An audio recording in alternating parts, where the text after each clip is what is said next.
Ang susunod na programa ay rated G. Ito ay pwede sa lahat ng manonood. Malawak na palayan, mayamang kalikasan, at mga mamamayang magigiliw ang pakikitungo sa kapwa. Hindi maipagkakaila ang mga katangiang ito kahit na sabihin pang ang isang bayan ay hindi pa gaanong popular na tulad ng iba bilang isang tourist destination. Gaya na lang ng bayang ito na ngayon ay siya namang bibisitahin ng landmarks.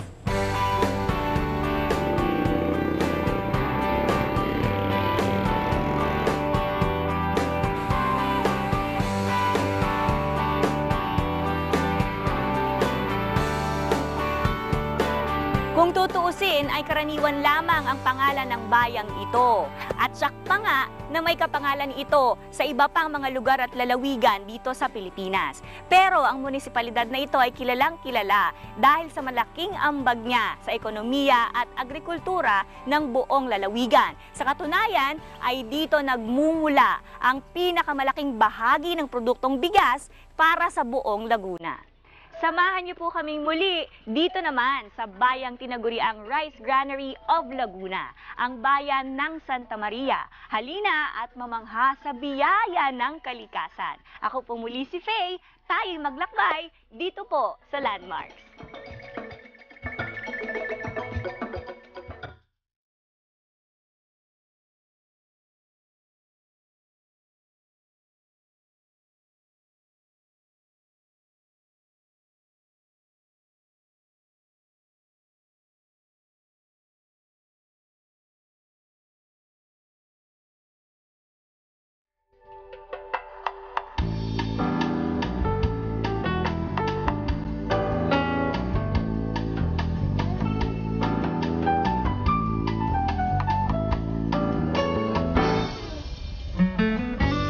Santa Maria is a fourth-class municipality in the province of Laguna na may 25 barangay. Ito ay matatagpuan 78 kilometers east of Manila. Ang bayan ay sumusukat ng humigit kumulang 126 square kilometers at pumapangatlo sa pinakamalalaking bayan kung ang pag-uusapan ay land area. Sumusunod sa bayan ng San Pablo at Calamba. Ang bayan ng Santa Maria ay naliligiran ng mga karatig bayan ng Tanay sa Rizal, sa Hilagang Kanluran, Real sa Quezon sa Hilagang Silangan, Mabitak sa Timog Kanluran at Fami sa Timog Silangan na kapwang nasa lalawigan ng Laguna. Paano nga ba makarating sa Santa Maria? Dahil ang Santa Maria ay nasa lalawigan ng Laguna, maaaring via Calamba to Santa Cruz ang daan. Pero meron ding alternate na daan kung galing ka ng Quezon City. Ito ay via Rizal Province na dadaan sa Marcos Highway through Antipolo, tapos ay via Tanay Cardona, tapos ay sa Mabitak, Laguna. Ilan sa mga barangay sa bayang ito ay hindi na gaanong nararating ng mga sasakyan dahil sa makikitid nitong daan, at ang iba pa nga ay tumatawid sa ilog, at kadalasan ang makikita ang mga kabayong nagsisilbing katuwang nila sa kanilang paglalakbay. Kasalukuyang ginagawa ang Marilake, Manila Rizal Laguna Quezon Sub-Regional Plan, at ang bayan ng Santa Maria ay magsisilbing dugtong ng Maynila hanggang Quezon Province.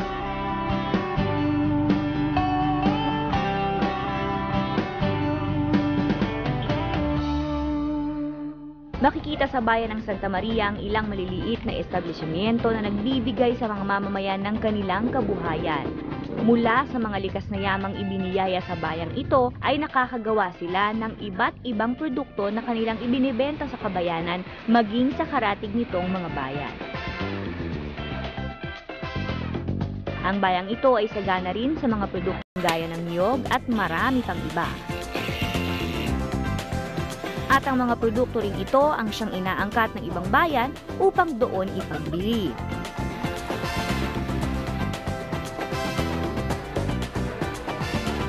Ngunit bilang ang Santa Maria ang siyang tinaguriang Rice Granary of Laguna, pangunahin na ang pagsasaka na siyang kanilang naging source of income.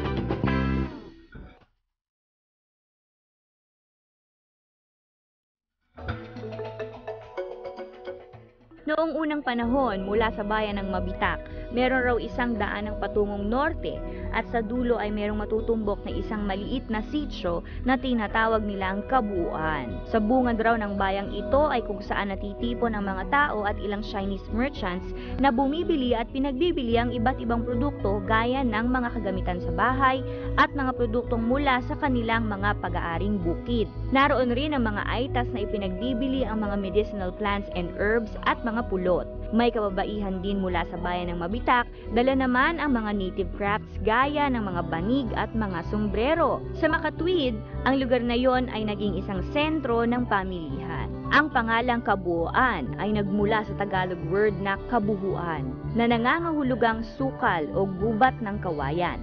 Sinasabing isang paraiso ang bayang ito. Ang Santa Maria, ang bayang hindi man gaanong popular ay may mayaman namang kasaysayan.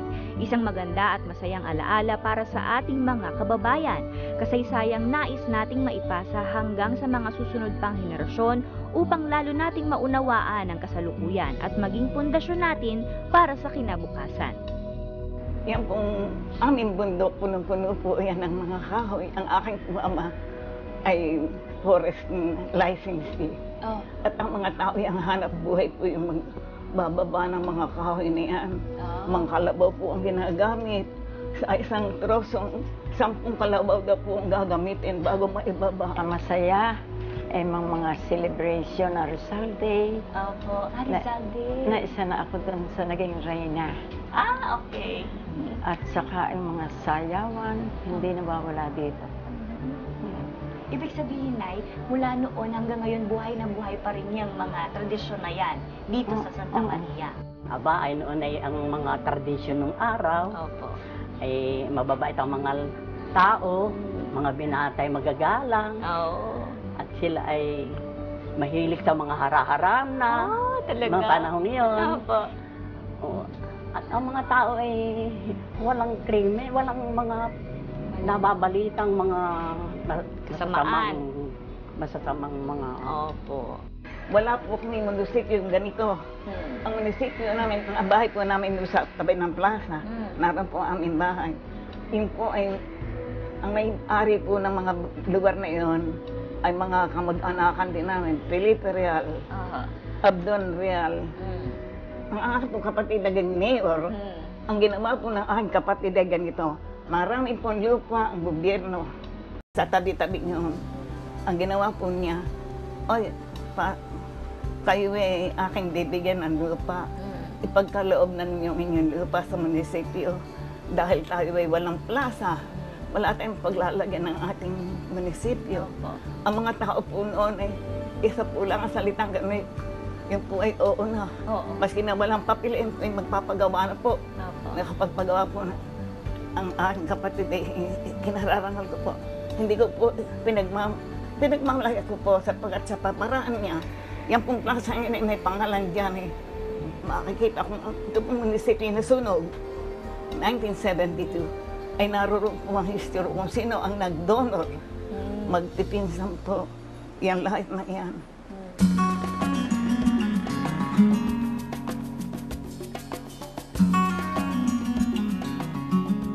Makikita sa harap ng munisipyo ng bayan ng isang parke na siyang naging sentro ng iba't ibang events na pinapanukala ng mga punong bayan. Ito ay ang liwasang Benjamin Real. Isang lugar upang ipaalala sa mga kababayan natin ang bahagi ng isa sa naging ama ng Santa Maria, the late Mayor Benjamin Real. Ang lupaing ito na ngayon ay kinatitirikan ng plasang ito ay dating pagmamay-ari ng Pamilya Real. Dito rin sa liwasang Benjamin Real isinagawa ang mga kasiyahan sa 2 beses na pagdalaw ng dating Pangulong Ferdinand Marcos dito sa Santa Maria. Ang una ay ukol sa pamamahagi ng lupa para sa mga mamamayan ng Santa Maria at ang pangalawa ay para sa kampanya nito para sa kanyang muling pagtakbo bilang Pangulo ng Bansa. Mula noon hanggang ngayon ay ito pa rin ang pinakasentro ng mga palaro at iba pang selebrasyon at kasayahan sa bayan.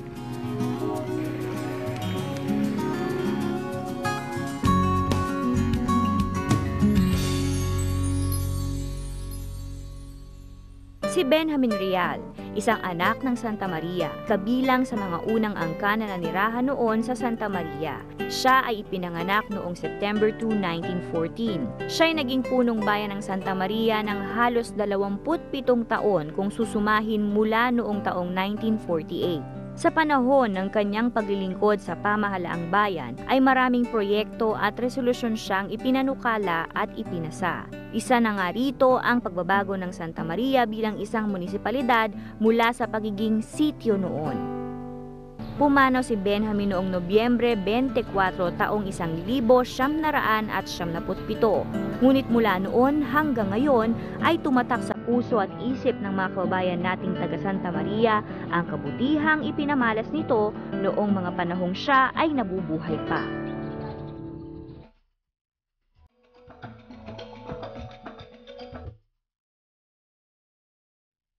Tulad ng lahat ng mga bayang napupuntahan natin dito sa landmarks, hindi nawawala syempre ang mga pagkaing pinagmamalaki nila. At umpisahan natin yan dito sa mga ulap.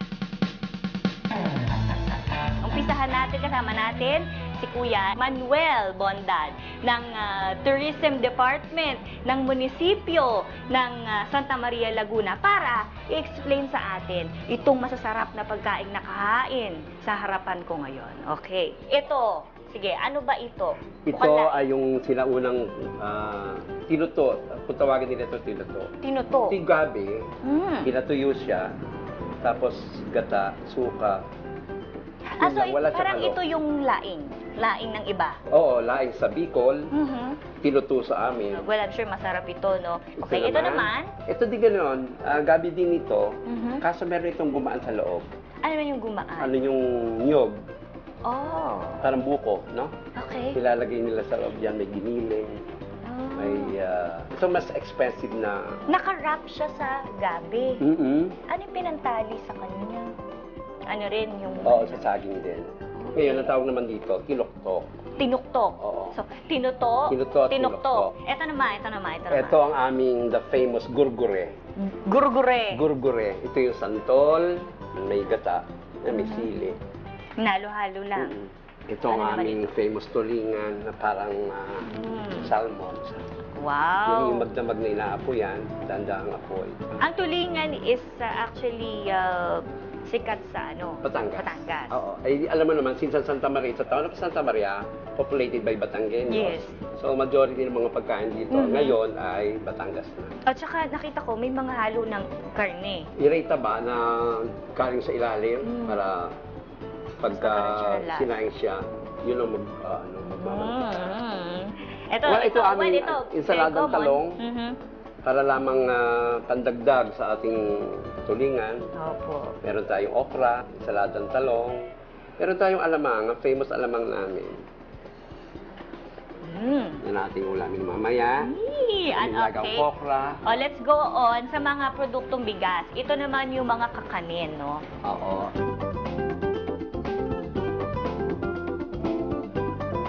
Eto, proceed na tayo. Ano naman to? Ito ay kasaba Ito ang aming kasaba. Ito ang aming version ng kasaba na kung tawag naman dito, pudding.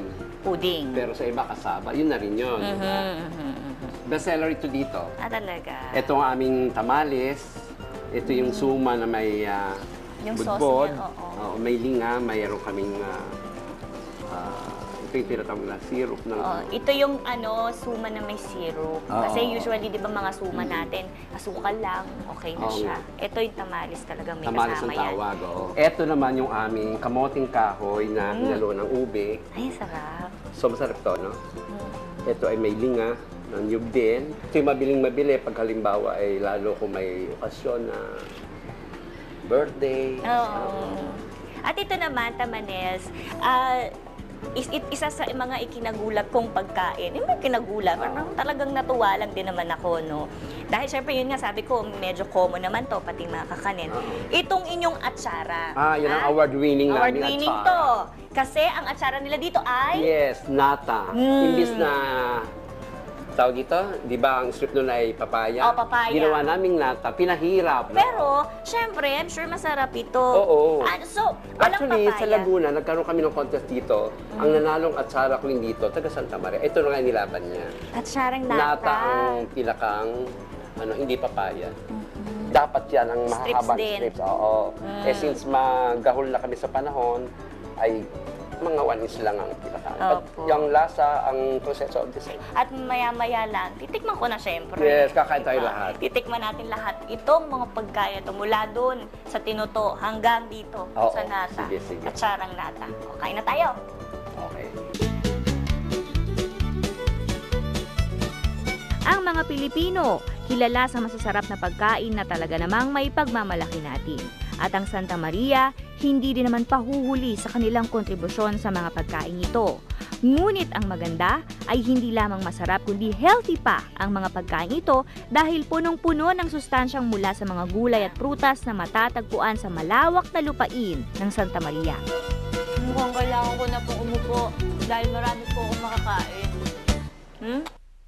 Isa pa sa mga unti-unting bumabangong industriya dito sa Santa Maria, Laguna ay ang coffee growing and trading. At ngayon, bibisitahin natin ang lokasyon ng asosasyong gumagawa ng mga kapeng ito. Panoorin natin kung paano nga ba nila ginagawa ang masasarap na kapeng gawa dito sa Santa Maria.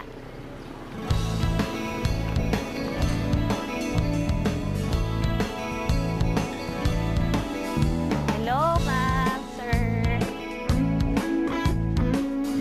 Morning po, ma'am. Welcome po sa amin. Teka, balita ko, masarap daw ang kape nyo dito. Tignan nga natin kung paano ginagawa po.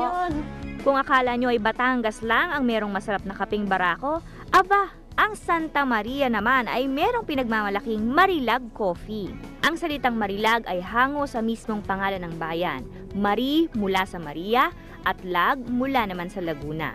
Ang salitang ito ay nangangahulugang maganda, kahanga-hanga o kaakit-akit. At sino ba naman ang aatras sa masarap na kape? Naku, amoy pa lang, napakabango talaga. At all natural kaya healthy. Ang una po, ang ating kape ay kulay pula. Opo. Pagka, Yan po yung right from the tree, no? Opo, kapag ka po daw 70% na yung pula nung mga berries natin, mga bunga, eh pwede nang anihin yan ng mga farmer. At Saka bibilad. ibig sabihin, ready na talaga sila na masarap na gawing kape. At Opo. ibibilad, ang process po ng pagbibilad natin ay umaabot po siya ng 1 linggo hanggang 2 linggo, depende po sa panahon. Ito po yung ating deholling machine kung saan po ang atin pong mga kape na may balat pa ay ating inaalisan ng balat sa pamamagitan ng equipment po na ito. Opo.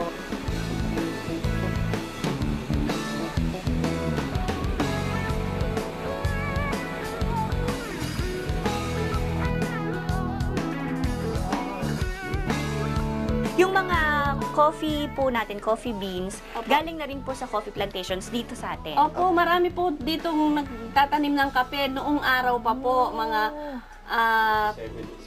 mga 1970s po. Talaga pong marami na po ang nagtatanim dito ng kape sapagkat ang amin pong lupa rito ay napakagandang pagpatubuan ng mga kape. Eh di ba po maraming varieties ng kape? Ano Opo. po kape ang nakukuha natin? Meron po tayong barako po, meron po itong Robusta, Excelsa. Hindi po nakikilala ang bayan ng Santa Maria na talagang may kape. So, ang mga taga rito po, dinadala pa po sa Batangas. Okay. Kaya ang naisip po namin na magkaroon ng taga rito, sarili. magkaroon na po na kami Kayo ng na ang sarili. gumawa talaga. Opo, At lagyan natin ng tatak Santa Maria, di ba? Opo, talaga Okay, pagkatapos po ng howling, ano na po? O, di ba, aalisan na po siya ng balat, eh, yun na po yung itsura, nakikita doon. Tapos po, i-roast naman po natin dito. Okay. Dito po niro-roast yung mga kape sa loob po ng 3 hanggang 4 na oras ay amin pong niluluto yan sa pamamagitan po ng may apoy po siya, gasol o uling, pwede din po. Pagtapos po ng maluto dito ay ready na po siya para gilingin. Kilingin naman. Po. nagiling na, ready na po siya para ilaga at gawing masarap na kape. Ayun na.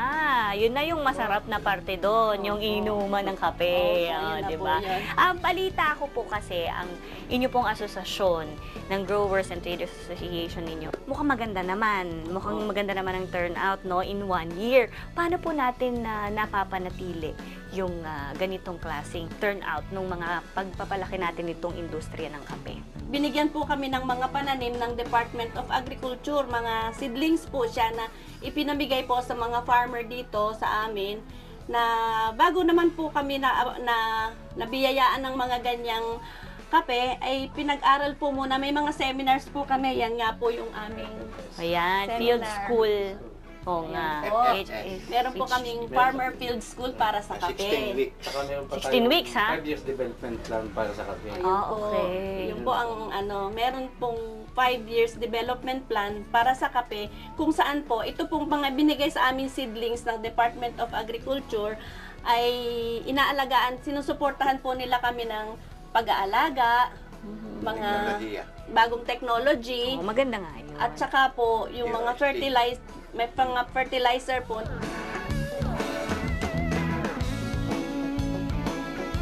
Pansin ko po kasi may mga balat dito. Ito po yung galing doon sa hulling machine. Opo, dehaling Ano? machine po. Nagagamit pa ba natin itong mga to at iniipon pa natin? Opo ma'am, nagagamit po ito bilang fertilizer natin, papataba po siya sa halaman. At saka isa rin po, nagagamit din po natin ito panggatong para doon sa ating Roasting machine. Roasting machine. O di ba? Ang daming purpose. Walang tapon. O lahat Di ba? Walang nagagamit. tapon, correct. So, ganyan lang ang ginagawa ninyo sa coffee. Yung mainit na tubig, ihal natin dun sa brewing ko. Opo, tapos lalagyan natin ng asukal, depende sa panlasa ng... Dito talaga magkape sa probinsya po, no? Ganito po ang style Hihintayin namin. pa natin bumaba yung coffee. Siyempre, habang naghihintay tayo, medyo isip-isip muna, muni-muni. O, diba? Oo. Ito ang talagang brewed coffee. Pero yung mga, kunyari sa mga bahay po, ginagawa nila, di ba, may mga sinasala na nila. Opo, meron po sa mga bahay na nagkakape, yung mga umagang-umaga, nilalaga na po namin yan dito mismo sa Takure. Tapos, dito na po namin hinihintay na tumining. At pag di paglagay natin sa tasa, paggising ng mga iinom ng kape, okay na po.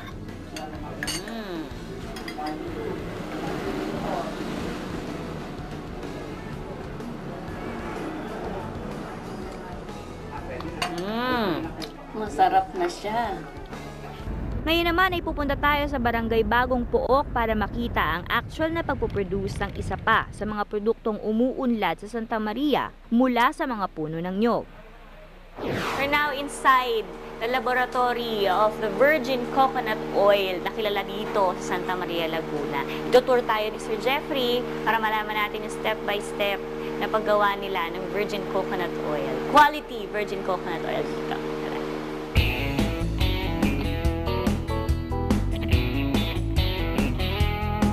Yung process po namin, nag-start sa selection ng coconuts. Okay. So, doon pa lang po sa farm, nagsiselect na po doon sa mga supplier po namin, sineselect na po agad nila yung matured coconuts lang. So, hindi pwede yung gumaan or yung mga overripe na or basag, hindi po pwede. And then, pagdating po dito, i-select pa rin namin yan. Kasi posible sa delivery, meron pa rin po siya. Baka may lumusot or something may nabasag doon. So, ihiwalay po namin.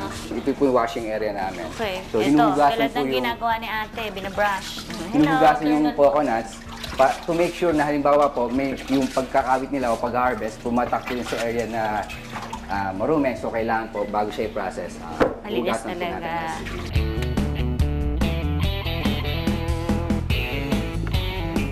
So, ito na po yung susunod nating step na grating ng coconut po.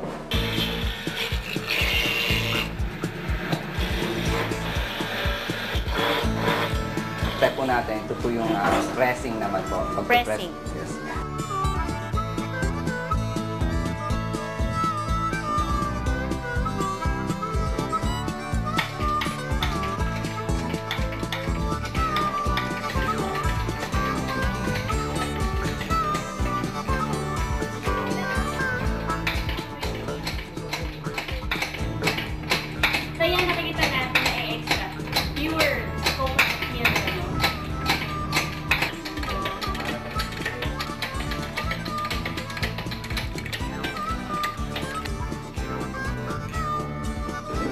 po uli nila doon para lagyan po ng coconut. Haba at saka mano-mano, no? Yes. Buti na nga lang may TLC. Buti, oh. Handle loving care.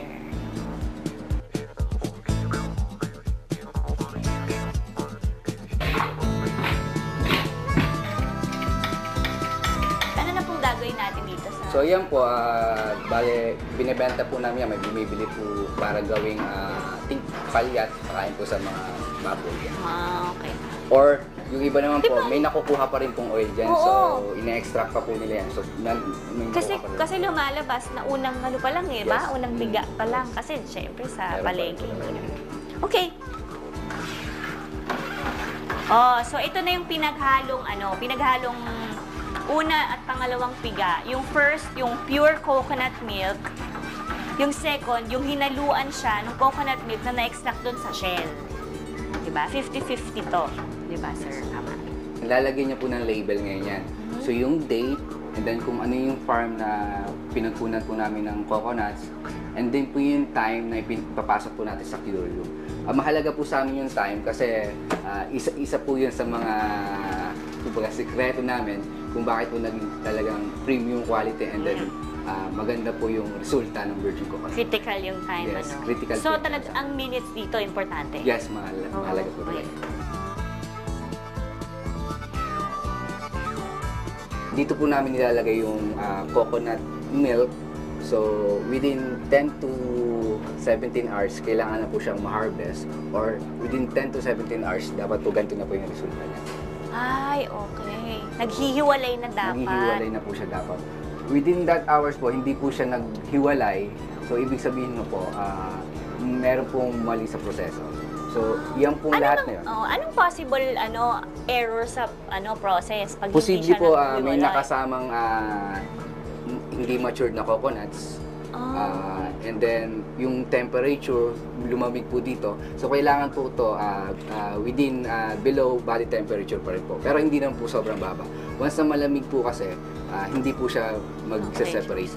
So, sir, ano nga yung nasa ibaba? So, yan po yung protein, kung tawagan yung protein. And then, yung sa gitna po, yun yung virgin coconut oil.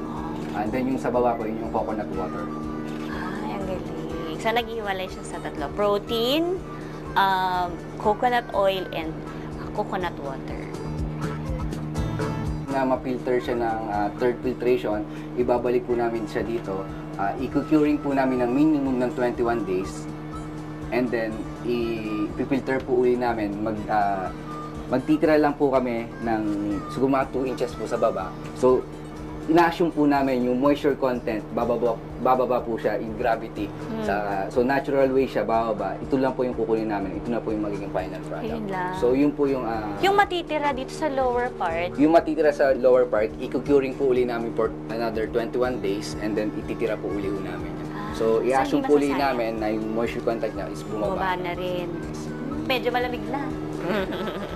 So, meron po tayong 3 balde dyan. Ito po, ito yung oil na sa protein na manggagaling. So, yan po yan. And then yung sa gitna po, yung sa middle oil, ito na po yung gagamitin natin for dietary. So, yun po yung oil na galing sa protein and galing po doon sa malapit sa tubig. Yun po yung gagamitin natin na oil para sa massage oil namin. So, hinihiwalay po talaga namin sa yung for dietary po namin. Okay. May maiiwan pa rin doon sa balde na yun. Yung coconut water po. Ang ginagawa naman po namin dyan, ina-R&D po namin para makagawa kami ng organic fertilizer. So, para mas mabilis siya. Maganda naman yun. Kasi talaga naman kailangan din natin yung mga basura na sana. Gamitin natin, yes, diba? Sa po, objective po namin, zero waste po talaga. Talaga, oo. Maraming bagay ang ibinibigay sa atin ng kalikasan. Ngunit bago natin itong makuha ay maraming proseso rin itong pinagdadaanan na ginugugulan natin ng maraming oras at karagdagang lakas. Sa kabila nito, marami rin naman itong idinudulot na maganda, hindi lamang sa ating kalusugan, kundi tulong na rin para sa ating mga kababayan. Ano ba talagang benefits ng virgin coconut oil? Yung dietary ha. Ito yung iniinom na po, Kasi dati hindi naman natin talaga usually iniinom ang coconut oil. Ginagamit lang to pang massage, pang meron tayong lagnat, ito yung ginagamit ng mga lola natin, di ba? Pamahid, sa skin natin, pang maintain. Ngayon, ito na nga, pwede na natin siyang inumin. Ano bang health benefits nito? Ang virgin coconut oil, meron po siyang properties na yung tinatawag is lauric acid. So ang lauric acid, once na ininom po natin, once na napapunta sa katawan natin, nagtuturns po siya sa monolaurin, na siya po yung nagpapalakas po ng immune system natin. Na yung monolaurin naman po ay matatagpuan din sa gatas po ng ina. So more or less po talaga, kung gagamitin po talaga natin siya, matutulungan po tayo sa mga nararamdaman po natin. 2005 po kami nag-start. So habang tumatagal po yung 7 years na po, lalo po tumataas yung demand namin ng virgin coconut oil. Lalo-lalo naman for dietary. Especially po, hindi lang po dito sa atin, sa local, lalo-lalo sa abroad. So ngayon po, nakikilala na po talaga yung BCOA industry po ng Pilipinas sa ibang bansa. Oop! May amoy ba siya? Diretso lang, no? Ay, wala kayo po. Okay. Hindi naman siya, no? Hindi naman yung sobrang greasy po, no? Hindi. Okay. Pwede. Habang narito pa kami sa Santa Maria, hinanap namin ang gumagawa ng atsyarang aming natikman sa aming pagbisita sa bayan. Dahil sayang naman kung palalampasin namin ang pagkakataong makita at matutunan ang paggawa ng klase ng atsyarang gawa sa nata. Makikita natin ngayon kung paano ginagawa ang famous atsyara na gawa sa nata dito sa Santa Maria. Ituturo sa atin ni Nanay Adela. Yan. Nagpapainit na tayo ngayon ng kawali dahil lulutuin ni Nanay ang sauce. Tama po ba? 2 boteng suka. Ito naman ho ay asukal. Asukal. 1.5 kilos. Haluin hanggang sa matunaw. Balita ko, pinang-contest niyo pa raw ito eh. Diba? Award-winning to. Kaya dapat malaman nyo.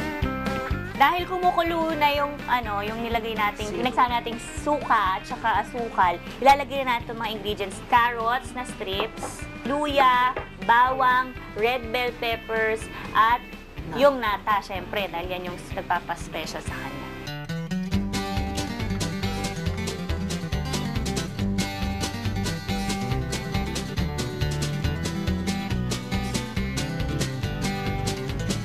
Ayan po. Tapos ko na pong lutuin ang nata atsyara ala Faye. Pwede, Nay? Yes. Nay, salamat po sa pagtuturo sa akin itong napakasarap na atsyara. Nata. Bisita po ulit kami sa inyo. Okay. Ay, ninyo kami takpa. Yes. Thank you po. Thank you din.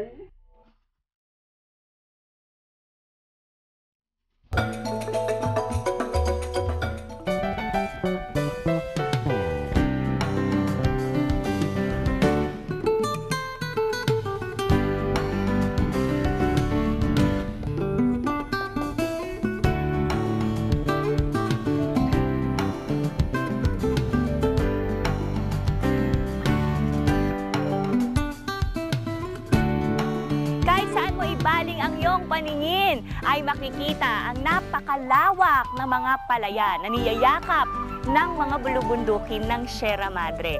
Dahilan upang ang pagsasaka ang maging siyang pangunahing pinagkukunan ng kabuhayan ng mga kababayan natin dito sa Santa Maria, Laguna.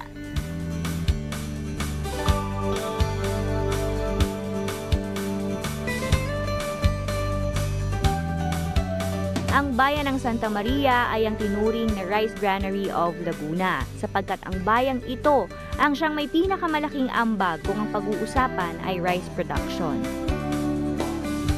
At ito ang siyang patuloy na pinagtutuunan nila ng pansin upang lalo pang mapalago ang pinakapangunahing pinagkukunan nila ng kanilang kabuhayan, ang pagsasaka.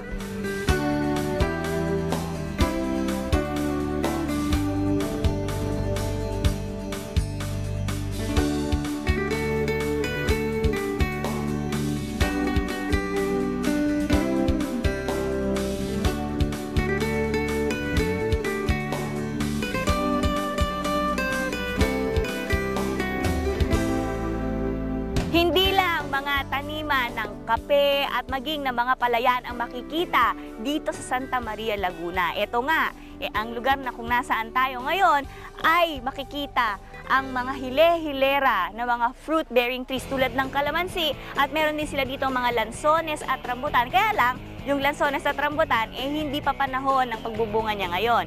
Pero ang kalamansi, panahong-panahon. Kaya ako, ready ako. Kasi dito, libre ang mamitas ng kalamansi.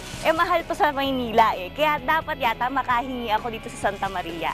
Kaya tara na, magkalamansi picking na tayo.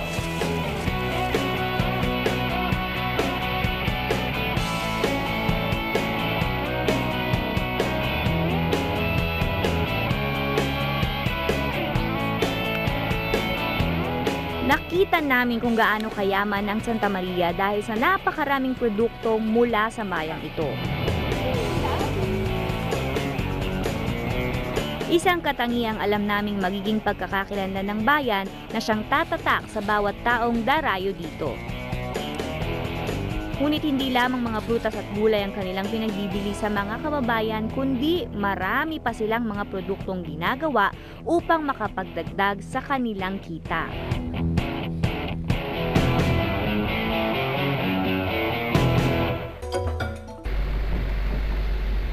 Isa pang napuntahan namin ay ang Barangay Cueva.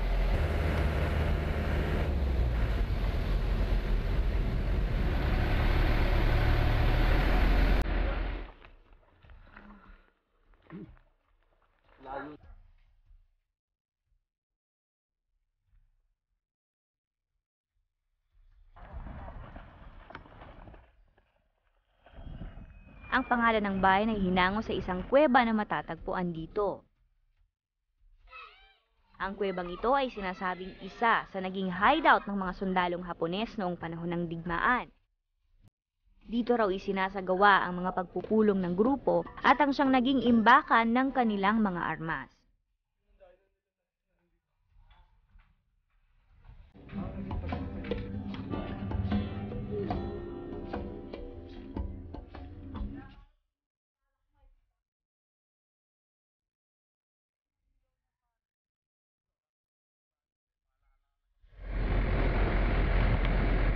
Pupunta naman kami ngayon sa isang barangay na siyang nakakasakop sa isang falls na kung tawagin nila ay Three Falls.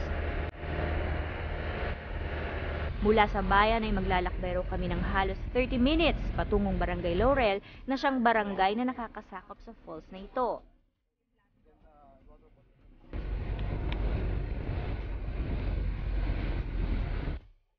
Sa di kalayuan ay pinasok na namin ang kagubatan at sinasabing palatandaan na kami ay malapit na sa aming pupuntahan.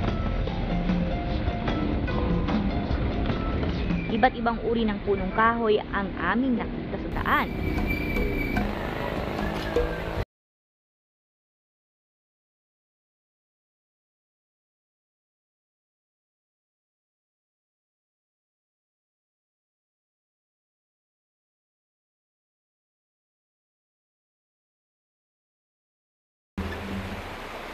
Dito din sa Barangay Laurel, makikita naman ang mga kababayan, ilang mga kababayan nating gumagawa ng isang produktong pinagkukunan din nila ng kanilang pinagkakakitaan. Yan ay ang this Magic Tingting, Walis Tingting po, ayan. At sila ate, nasa likod ko ngayon, kasama ko, ipapakita nila sa atin kung paano ito ginagawa.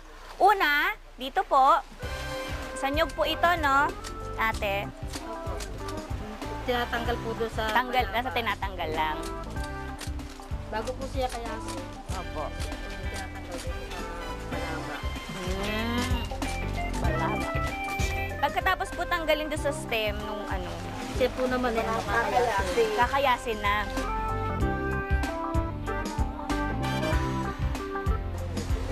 Oh, galing, no? Galing, di ba? Ayan ganyan po ang paggawa ng walis tingting. Ate, pag isa pong ganito, isang walis tingting, mga ilang ganyan? 3 palapa.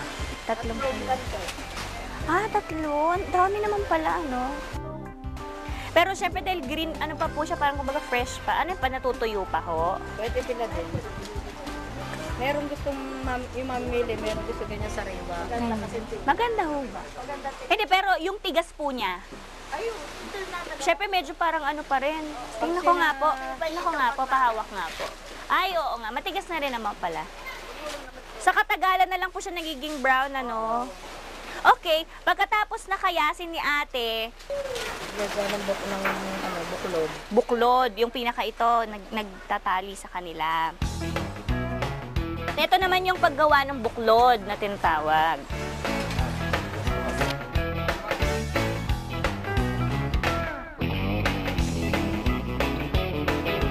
Titrintas lang, ano? Ay, ate, pwede ko bang subukan? Pwede mo ba ako sabayan para gayahin kita ulit? Kasi ba magkamali? Sayang naman. Okay, ikutin ko ang dalawa. Ayan.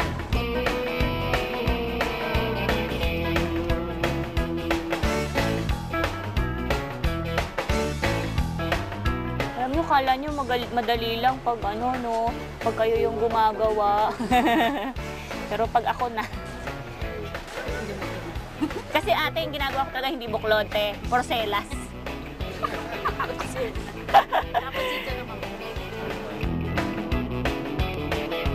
Oo, di ba? Stop. Ako na lang ang walis tingting nyo, di ba? Ganda.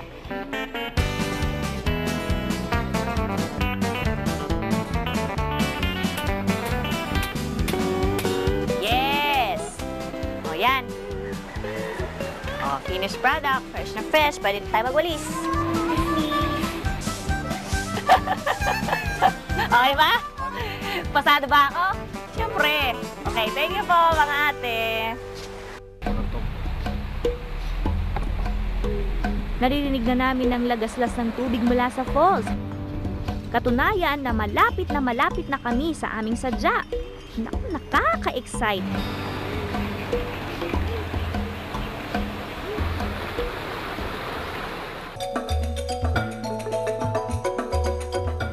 At ang pupuntahan natin ngayon ay ang tinatawag nila ditong Three Falls. Kung bakit Three Falls, hindi ko pa rin alam sa ngayon. Pero ang sabi nila, ang lugar daw na ito ay talagang dinarayo ng mga taga Santa Maria at maging ang taga ibang bayan, lalo na tuwing summer. Kaya, syempre, natin pwedeng palampasin yan. Let's go! Let's start the trekking. 30 minutes daw to, kaya bilisan natin.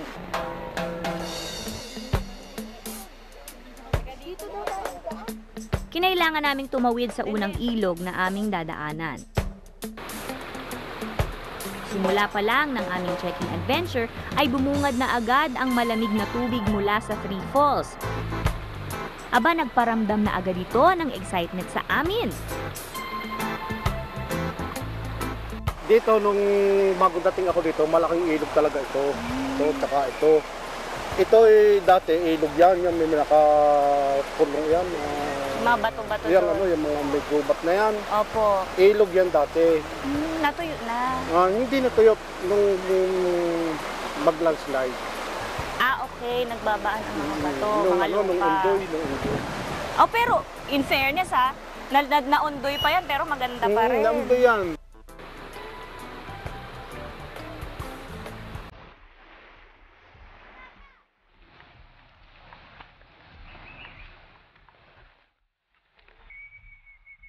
Napansin namin na napangangalagaan talaga ng maayos ang kagubatan dito sa Santa Maria.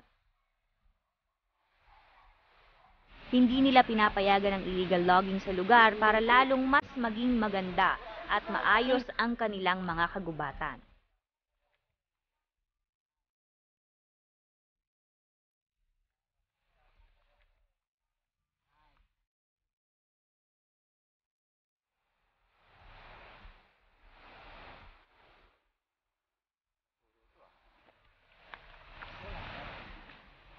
Ito yung sinasabi na pinagkutaan ng Hapon. Ito ho, area na to. Area na ito.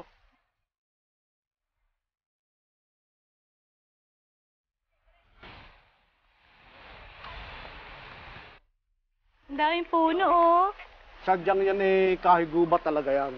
Kahoy gubat. Hindi talaga tinanim yan. Yan isa dyang... Nandyan na, no? Nandyan na siya. Dinatnan na ng mga taga rito. Wonders of nature.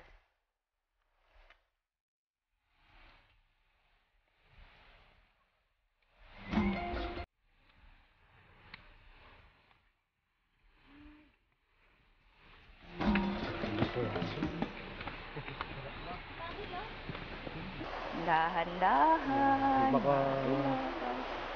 Sige lang po, okay lang po ako.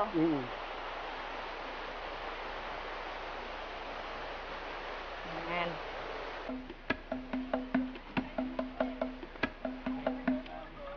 Di pa kami gaanong nakakalayo ay heto na naman ang isa pang sapa na aming tatawirin. Swak na swak ang pagsuot namin ng tsinelas dahil kung sapatos, tsak na tsak din na mababasa lang ito.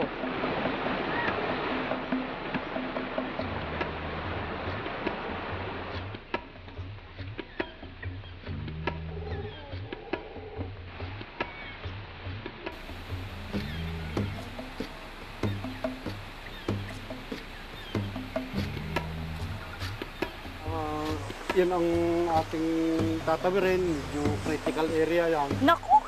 Ba't naman critical? Ito na po ba yung... Ay, Medyo ito na yung... Hindi na safe masyado siya. Pero okay pa naman ang daanan. At may hanging bridge pa talaga. Sana last challenge na to. Silipin ko muna po Check lang natin kung talaga safe yung dadaanan natin. Oh, may bakal naman pala po. Tsaka itong matibay-tibay na Kable. harness. At nakatali sa malaking puno hindi naman talo tayo malalaglag dito. Naka saminto pa siya. Okay lang tayo magsabay ka? Okay. Dito ka sa kabila.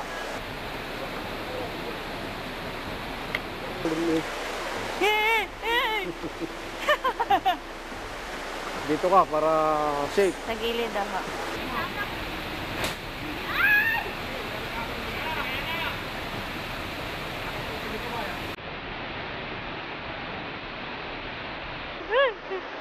Safe naman Safe naman to Alam ko safe to, Kap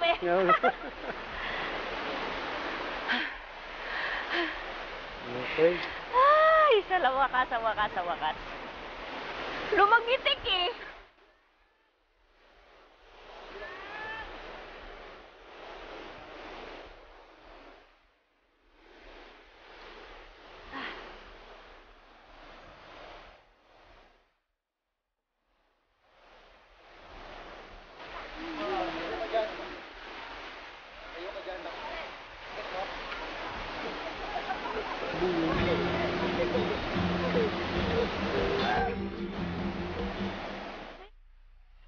At this point ay inaanyayahan po namin kayong lahat na bisitahin ang amin pong Facebook fan page. I-type nyo lamang po ang landmark, i-like nyo po ito, and then pwede na po kayong magpadala ng inyong mga comments and suggestions. Pati na rin ang inyong mga travel photos na gusto po ninyong i-share sa amin dito sa Landmark.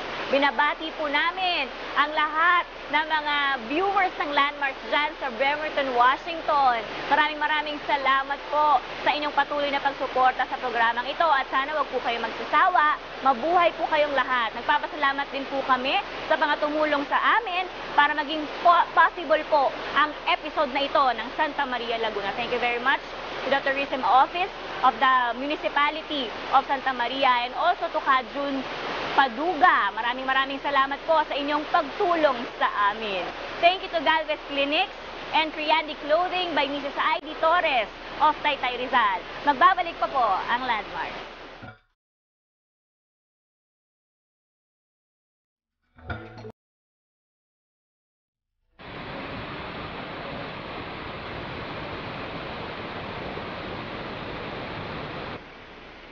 Finally, we've reached the first of the 3 falls. Ito na yon.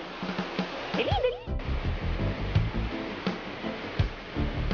Ito yung unang falls, doon sa 3 falls na tinatawag nila dito sa Santa Maria. As you notice, may mga naliligo, which is very common naman, or normal dito na view dito sa Santa Maria, sa 3 falls.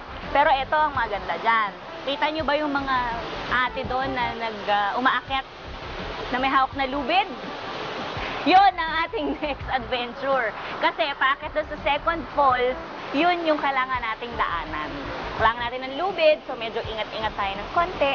Kaya let's go na ba? Let's go! Tara na po, Kap!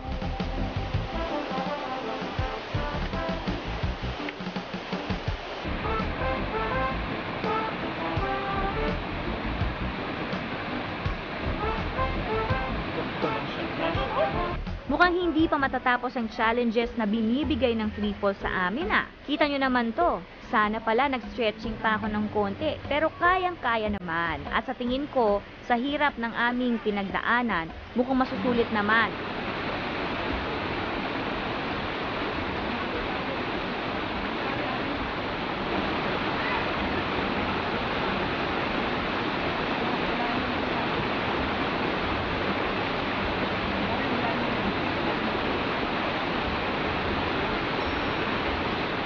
Kailangan natin ng extra ingat at medyo madulas ang dinadaanan dahil nung mga nakaraang araw ay umulan daw dito. Yeah. Ingat-ingat lang. Kaya. Kap, tara po. Kap, eto na ba yun? Yan pa, sa bandang itaas pa yan. Medyo akit pa ng konti. Konti na lang. Nandun tayo sa 2nd falls. Tubig na naman to.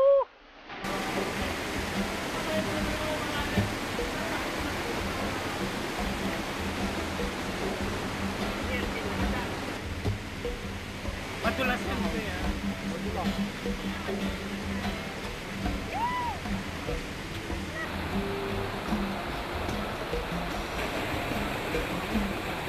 Nakita nyo naman yung inakit natin na medyo matarik kanina, no? Yun lang naman pala yung konting dadaanan, mga ilang metro lang na ganun katarik na konting trek, mararating na natin itong 2nd falls, di ba? Ang ganda rin. Medyo, kung titignan ninyo siya, maliit lang yung falls. Pero sabi ni Kapitan, malalim daw yan, Lampas tao yan. Baka kala nyo gaganyan-ganyan yan. Kaya siguro wala masyadong naliligo rito. Doon sa baba yung marami naliligo kasi medyo kaya ng level ng mga tao. Ito medyo lampas tao.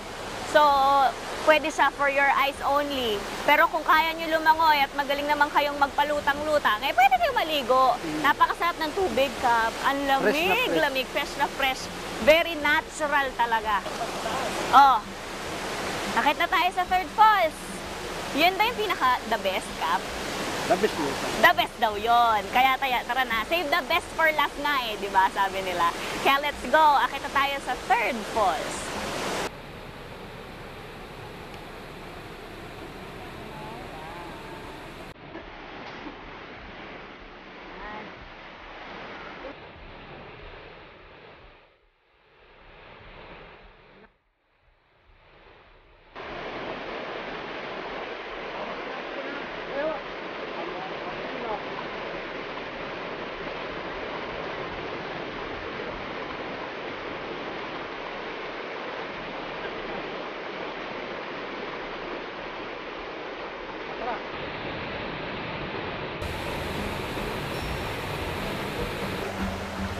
Yes!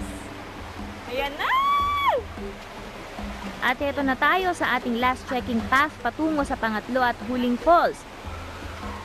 Kakaiba rin pala itong 3 falls kung magbigay ng challenge.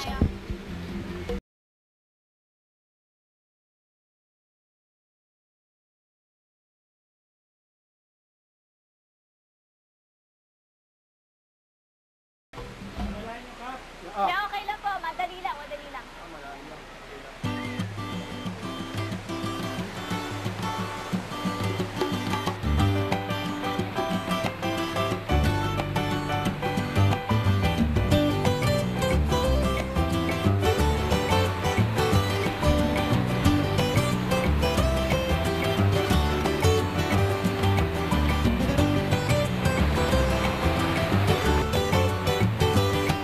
Isa naman ito sa mga magagandang handog ng kalikasan.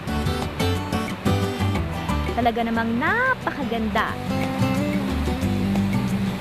Another reason why we should be proud. Ang Three Falls ng Santa Maria, Laguna.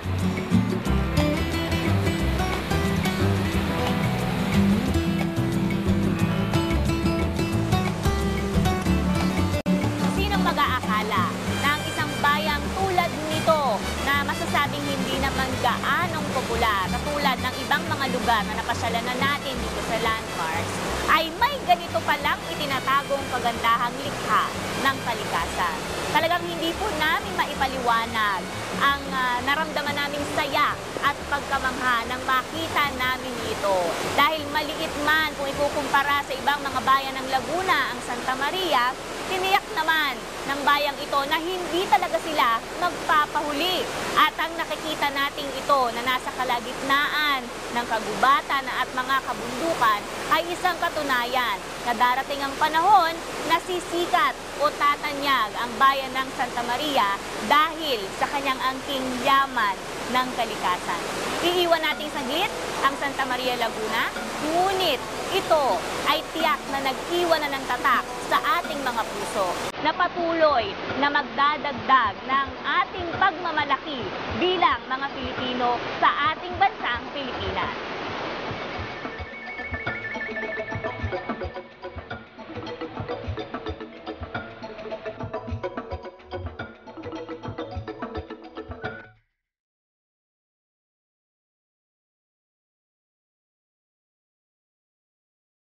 Landmarks would like to thank the following.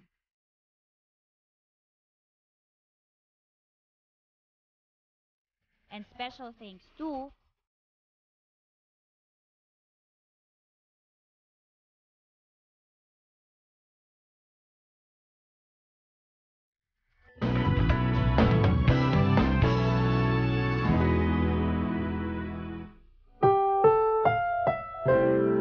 Ang susunod na programa ay rated G. Ito ay pwede sa lahat ng manonood.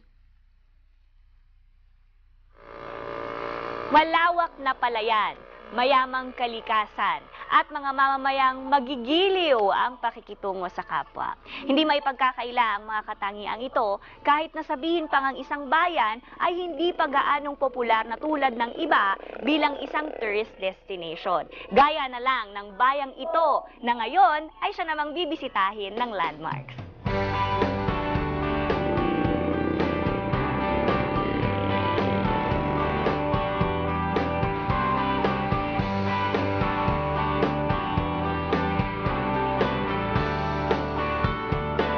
Kung tutuusin ay karaniwan lamang ang pangalan ng bayang ito. At sakpa nga na may kapangalan ito sa iba pang mga lugar at lalawigan dito sa Pilipinas.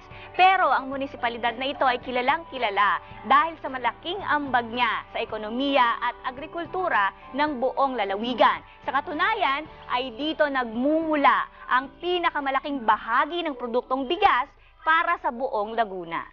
Samahan niyo po kaming muli dito naman sa bayang tinaguriang Rice Granary of Laguna, ang bayan ng Santa Maria. Halina at mamangha sa biyaya ng kalikasan. Ako po muli si Faye, tayo maglakbay dito po sa Landmarks.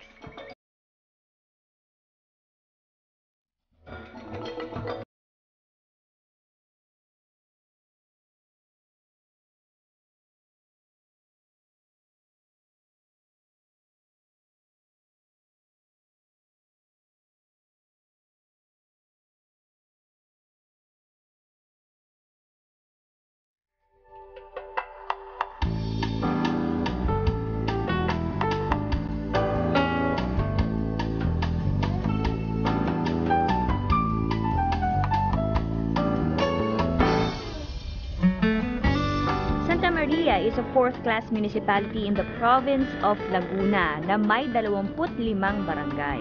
Ito ay matatagpuan 78 kilometers east of Manila. Ang bayan ay sumusukat ng humigit kumulang 126 square kilometers at pumapangatlo sa pinakamalalaking bayan kung ang pag-uusapan ay land area. Sumusunod sa bayan ng San Pablo at Calamba. Ang bayan ng Santa Maria ay naliligiran ng mga karatig bayan ng Tanay sa Rizal, sa Hilagang Kanluran, Real sa Quezon sa Hilagang Silangan, Mabitak sa Timog Kanluran at Fami sa Timog Silangan na kapwang nasa lalawigan ng Laguna. Paano nga ba makarating sa Santa Maria? Dahil ang Santa Maria ay nasa lalawigan ng Laguna, maaaring via Calamba to Santa Cruz ang daan. Pero meron ding alternate na daan kung galing ka ng Quezon City. Ito ay via Rizal Province na dadaan sa Marcos Highway through Antipolo, tapos ay via Tanay Cardona, tapos ay sa Mabitak, Laguna. Ilan sa mga barangay sa bayang ito ay hindi na gaanong nararating ng mga sasakyan dahil sa makikitid nitong daan, at ang iba pa nga ay tumatawid sa ilog at kadalasan ang makikita ang mga kabayong nagsisilbing katuwang nila sa kanilang paglalakbay. Kasalukuyang ginagawa ang Marilake, Manila, Rizal, Laguna, Quezon Sub-Regional Plan, at ang bayan ng Santa Maria ay magsisilbing dugtong ng Maynila hanggang Quezon Province.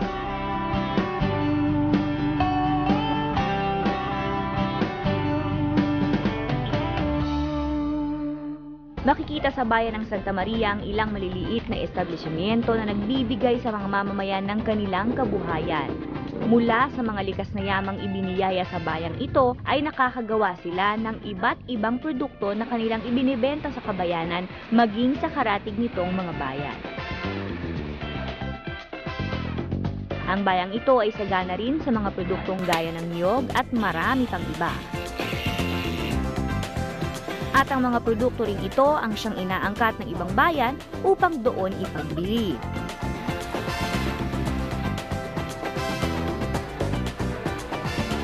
Ngunit bilang ang Santa Maria ang siyang tinaguriang Rice Granary of Laguna, pangunahin na ang pagsasaka na siyang kanilang naging source of income.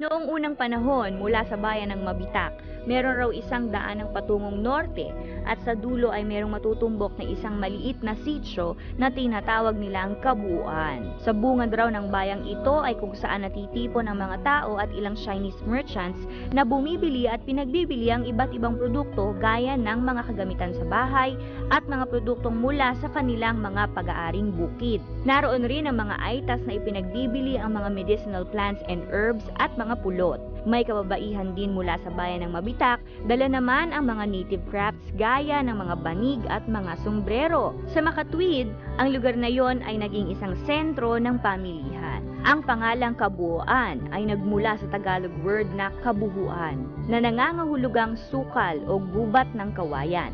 Sinasabing isang paraiso ang bayang ito. Ang Santa Maria, ang bayang hindi man gaanong popular, ay may mayaman namang kasaysayan. Isang maganda at masayang alaala para sa ating mga kababayan. Kasaysayang nais nating maipasa hanggang sa mga susunod pang henerasyon upang lalo nating maunawaan ang kasalukuyan at maging pundasyon natin para sa kinabukasan. Yan pong aming bundok, punong-puno po yan ng mga kahoy. Ang aking ama ay forest licensee. Oh. At ang mga tao yung hanap buhay po yung bababa ng mga kahoy na yan. Mga kalabaw po ang ginagamit. Sa isang trosong, 10 kalabaw daw po ang gagamitin bago maibaba. Masaya. Mga celebration na Rizal Day. Opo, Rizal Day. Naisa na ako dun sa naging reyna. Okay. At saka yung mga sayawan, hindi nawawala dito. Ibig sabihin, Nay, mula noon hanggang ngayon, buhay na buhay pa rin yung mga tradisyon na yan dito sa Santa Maria. Aba, ay noon ay ang mga tradisyon ng araw. Opo. Ay mababait ang mga tao, mga binatay magagalang. Oo. At sila ay mahilig sa mga hara-haram na talaga? mga panahon yun. Opo. Oo. At ang mga tao ay walang krimen, walang mga nababalitang mga masasamang mga... Opo. Wala po kami munisipyo ganito. Ang munisipyo namin, ang bahay po namin sa tabi ng plaza. Naroon po ang aming bahay. Yun po ay ang may-ari po ng mga lugar na iyon ay mga kamag-anakan din namin. Felipe Real, Abdon Real. Ang aking kapatid naging mayor, ang ginawa po ng aking kapatid ay ganito. Marami pong lupa ang gobyerno sa tabi-tabi niyo. Ang ginawa po niya, kayo ay aking bibigyan ng lupa. Ipagkaloob na ninyo inyong lupa sa munisipyo. Dahil tayo ay walang plaza, wala tayong paglalagyan ng ating munisipyo. Ang mga tao po noon ay isa po lang ang salitang gano'n. Yun po ay oo na. Maski na walang papel, ay magpapagawa na po. Nakapagpagawa po na. Ang aking kapatid ay kinararangal ko po. Hindi ko po pinagmamalaki ko po sapagkat sa paparaan niya. Yan pong plaza niya ay may pangalan dyan eh. Makikita kung ito pong munisipyo na sunog, 1972, ay naroon po ang history kung sino ang nag-donor. Magpipinsan po. Yan lahat na yan.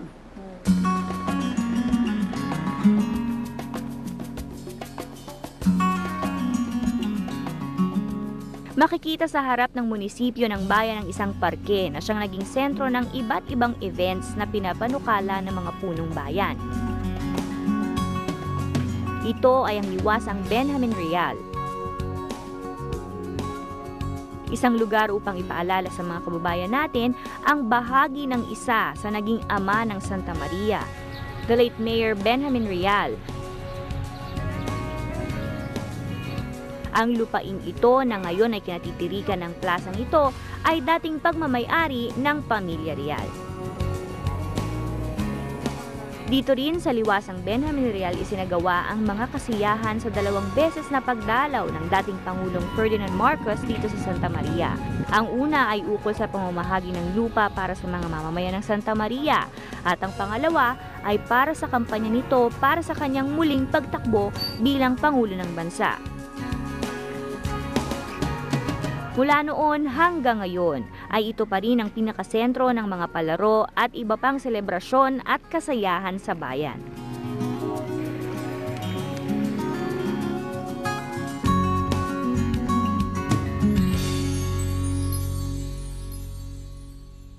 Si Benjamin Real, isang anak ng Santa Maria, kabilang sa mga unang angka na nanirahan noon sa Santa Maria. Siya ay ipinanganak noong September 2, 1914. Siya ay naging punong bayan ng Santa Maria ng halos 27 taon kung susumahin mula noong taong 1948. Sa panahon ng kanyang paglilingkod sa pamahalaang bayan, ay maraming proyekto at resolusyon siyang ipinanukala at ipinasa. Isa na nga rito ang pagbabago ng Santa Maria bilang isang munisipalidad mula sa pagiging sitio noon.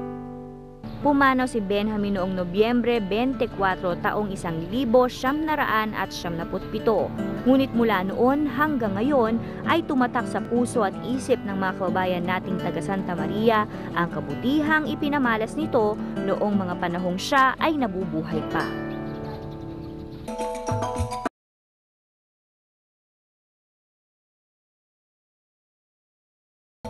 Tulad ng lahat ng mga bayang na pupuntahan natin dito sa landmarks, hindi nawawala syempre ang mga pagkaing pinagmamalaki nila. At umpisahan natin yan dito sa mga ulap. Umpisahan natin, kasama natin si Kuya Manuel Bondad ng Tourism Department ng munisipyo ng Santa Maria, Laguna para i-explain sa atin itong masasarap na pagkaing nakahain sa harapan ko ngayon. Okay. Ito, sige, ano ba ito? Ito ay yung sinaunang tinuto. Kung tawagin nila ito, tinuto. Tinuto? Ito yung gabi. Pinatuyo siya. Tapos gata, suka. So parang ito yung laing. Laing ng iba. Oo, laing sa Bicol. Tinuto sa amin. Well, I'm sure masarap ito, no? Okay, ito naman? Ito din ganoon. Gabi din ito. Kaso meron itong gumaan sa loob. Ano naman yung gumaan? Ano yung nyog. Oh. Parang buko, no? Okay. Ilalagay nila sa loob yan. May giniling. May, ito mas expensive na. Naka-wrap siya sa gabi. Ano yung pinantali sa kanya? Ano rin yung... Oo, sa saging din. Ngayon, ang tawag naman dito, tinuktok. Tinuktok? Oo. So, tinuto, tinuktok. Ito naman. Ito ang aming the famous gurgure. Gurgure? Gurgure. Ito yung santol, may gata. na may sili. Nalo-halo lang. Ito ang Ano naman aming famous tulingan na parang salmon. Wow! Yung magdamag na inaapoy yan, dandang apoy. Ang tulingan is actually sikat sa Batangas. Oo. Ay, alam mo naman, since Santa Maria, sa town of Santa Maria, populated by Batanggenos. Yes. So, majority ng mga pagkain dito ngayon ay Batangas na. At saka nakita ko, may mga halo ng karne. Irita ba na galing sa ilalim para pagka sinaing siya, yun ang magmamagdala. Ito aming insaladang talong para lamang pandagdag sa ating tulingan. Opo. Meron tayong okra, insaladang talong. Meron tayong alamang, ang famous alamang namin. Yan ating ulamin mamaya. Okay. Okra. Let's go on sa mga produktong bigas. Ito naman yung mga kakanin, no? Oo.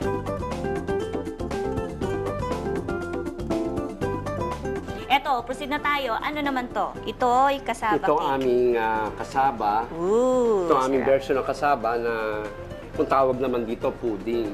Pudding. Pero sa iba, kasaba. Yun na rin yun. Bestseller ito dito. Talaga. Ito ang aming tamales. Ito yung suma na may yung budbod. Sauce niya, may linga. Mayroon kaming ito yung tinatawag na syrup ng... ito yung suma na may syrup. Kasi usually, di ba mga suma natin, asukal lang, okay na siya. Ito yung tamales talaga may tamales kasama ang tawag, Ito naman yung aming kamoting kahoy na hinalo ng ube. Ay, sarap. So, masarap to, no? Ito ay may linga ng nyug din. Ito yung mabiling-mabili pag halimbawa ay lalo kung may okasyon na birthday. At ito naman, tamanes, isa sa mga ikinagulat kong pagkain. May kinagulat. Parang talagang natuwa lang din naman ako, no? Dahil syempre yun nga, sabi ko, medyo common naman to, pati mga kakanin. Itong inyong atsara. Yun ang award-winning namin award-winning to. Kasi ang atsara nila dito ay... Yes, nata. Imbis na tawag dito, di ba ang script nun ay papaya? Papaya. Ginawa naming nata, pinahirap. Pero, syempre, I'm sure masarap ito. Oo. So, walang actually, papaya. sa Laguna, nagkaroon kami ng contest dito. Ang nanalong atsara queen dito, taga Santa Maria. Ito na nga nilaban niya. Atsarang nata. Nata ang pinakang, hindi papaya. Dapat yan ang mahahabang strips. Oo. Since magahol na kami sa panahon, ay mga 1 inch lang ang pinakain. But yung lasa, ang proseso of the same. At maya-maya lang, titikman ko na syempre. Yes, kakain tayo lahat. Titikman natin lahat. Itong mga pagkain ito mula doon sa tinuto hanggang dito sa nata. Sige. At sarang nata. Kain na tayo. Okay. Ang mga Pilipino, kilala sa masasarap na pagkain na talaga namang may pagmamalaki natin. At ang Santa Maria, hindi din naman pahuhuli sa kanilang kontribusyon sa mga pagkain ito. Ngunit ang maganda ay hindi lamang masarap kundi healthy pa ang mga pagkain ito dahil punong-puno ng sustansyang mula sa mga gulay at prutas na matatagpuan sa malawak na lupain ng Santa Maria. Mukhang kailangan ko na pong umupo dahil marami po akong makakain. Isa pa sa mga unti-unting bumabangong industriya dito sa Santa Maria, Laguna ay ang coffee growing and trading. At ngayon, bibisitahin natin ang lokasyon ng asosasyong gumagawa ng mga kapeng ito. Panoorin natin kung paano nga ba nila ginagawa ang masasarap na kapeng gawa dito sa Santa Maria.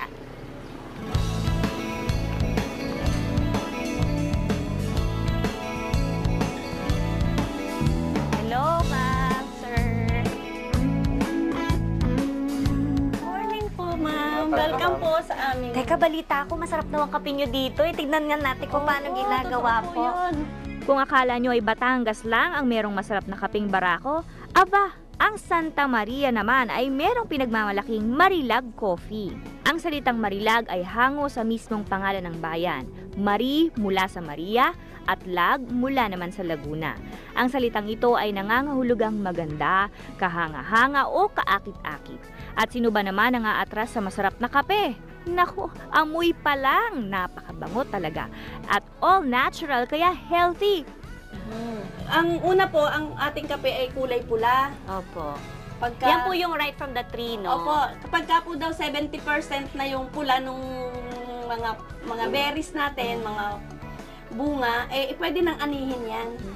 Ng mga farmer.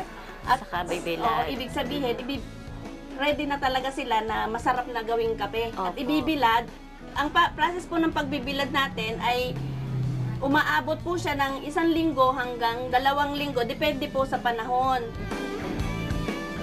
Ito po yung ating deholing machine, kung saan po ang ating pong mga kape na may balat pa ay ating inaalisan ng balat sa pamamagitan ng equipment po na ito. Opo.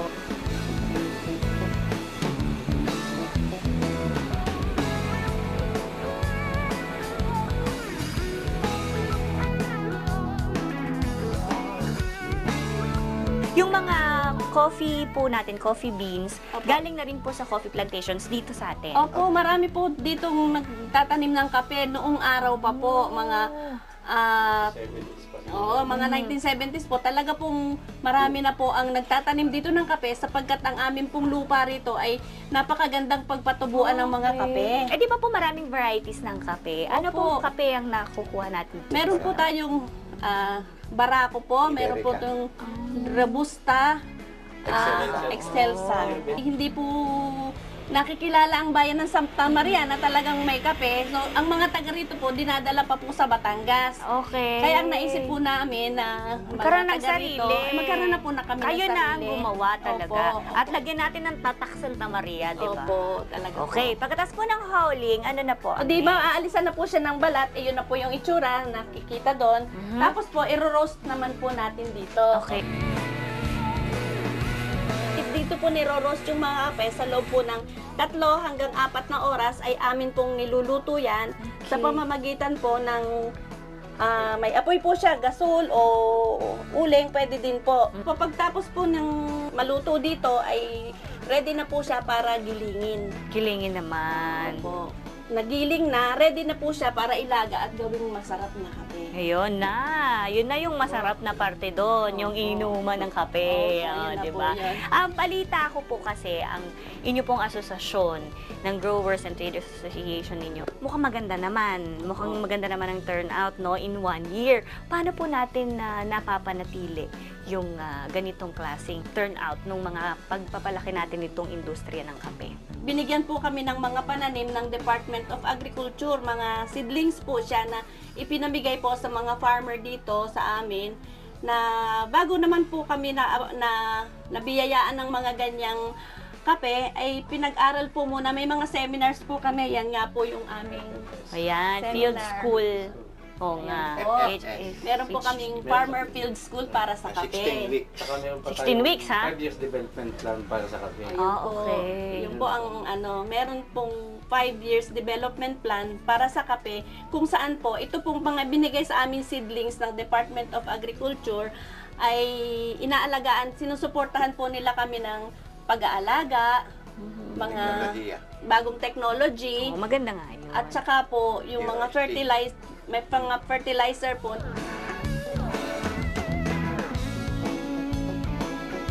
Pansin ko po kasi may mga balat dito. Ito po yung galing doon sa hauling machine. Opo, dehaling machine po. Nagagamit pa ba natin itong mga to at iniipon pa natin? Opo ma'am, nagagamit po ito bilang fertilizer natin, pampataba po siya.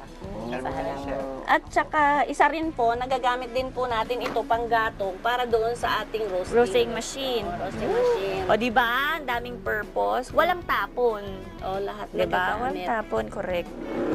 So, ganyan lang ang ginagawa ninyo sa coffee. Yung mainit na tubig, ihal natin dun sa brew ko. Opo, tapos lalagyan natin ng asukal, depende sa panlasa ng...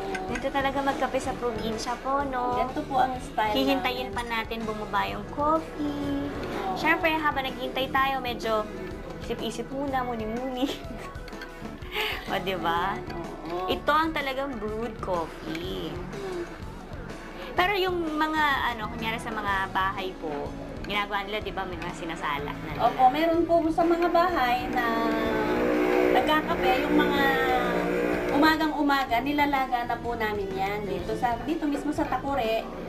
Tapos, dito na po namin hinihintay na tumining. At pag di paglagay natin sa tasa, pagising ng mga iinom ng kape, okay na po.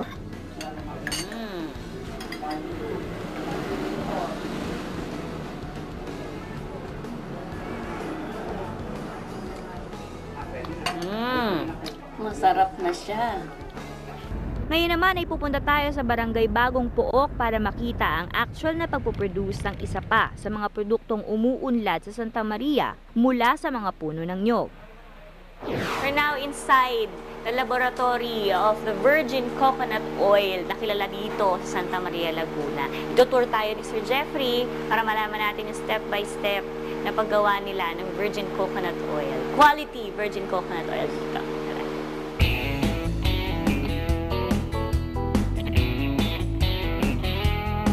Yung process po namin, nag-start sa selection ng coconuts. Okay. So, doon pa lang po sa farm, nagsiselect na po doon sa mga supplier po namin, sinaselect na po agad nila yung matured coconuts lang. So, hindi pwede yung gumaan or yung mga overripe na or basag, hindi po pwede. And then, pagdating po dito, isi-select pa rin namin yan kasi posible sa delivery, meron pa rin po siya. Baka may lumusot or something may nabasag doon. So, ihiwalay po namin. Ito po yung washing area namin. Okay. So, ito, tulad ng ginagawa ni ate, binabrush. Hinugasan yung coconuts to make sure na halimbawa po, may yung pagkakawit nila o pag-harvest, pumatak po yung sa area na marumi. So, kailangan po, bago siya i-process, malinis talaga.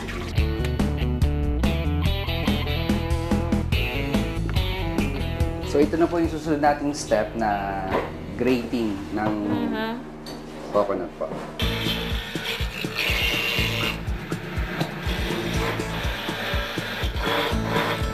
Step po natin, ito po yung pressing naman po. Pressing. Yes.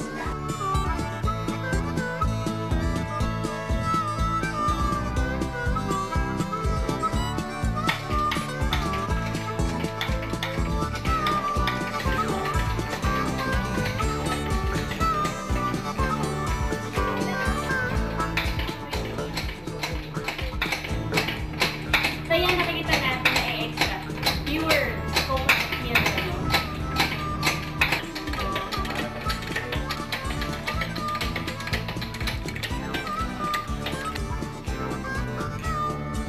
Ibabalik po uli na para lagyan po ng coconut. Mahaba at saka mano-mano, no? Yes. Buti na nga lang may TLC. Buti, handle loving care.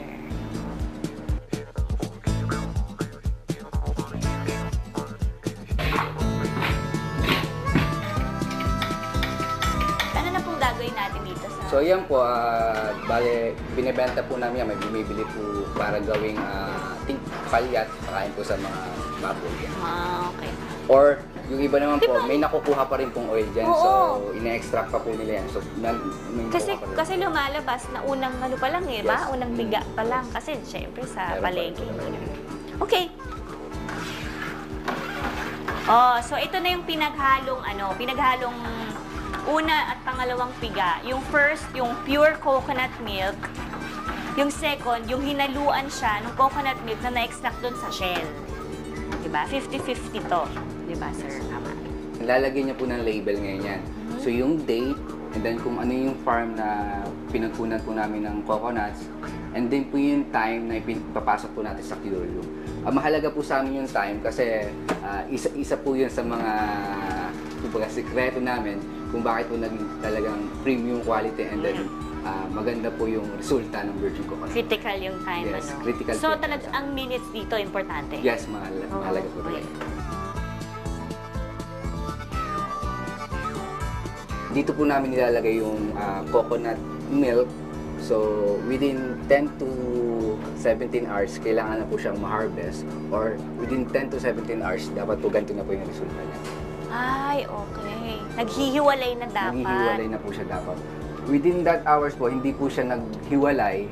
So, ibig sabihin mo po, meron pong mali sa proseso. So, yan pong lahat na yun. Anong possible error sa process pag posible hindi siya po naghiwalay? may nakasamang hindi matured na coconuts. And then, yung temperature, lumamig po dito. So, kailangan po ito within below body temperature pa rin po. Pero hindi naman po sobrang baba. Once na malamig po kasi, hindi po siya mag-separate.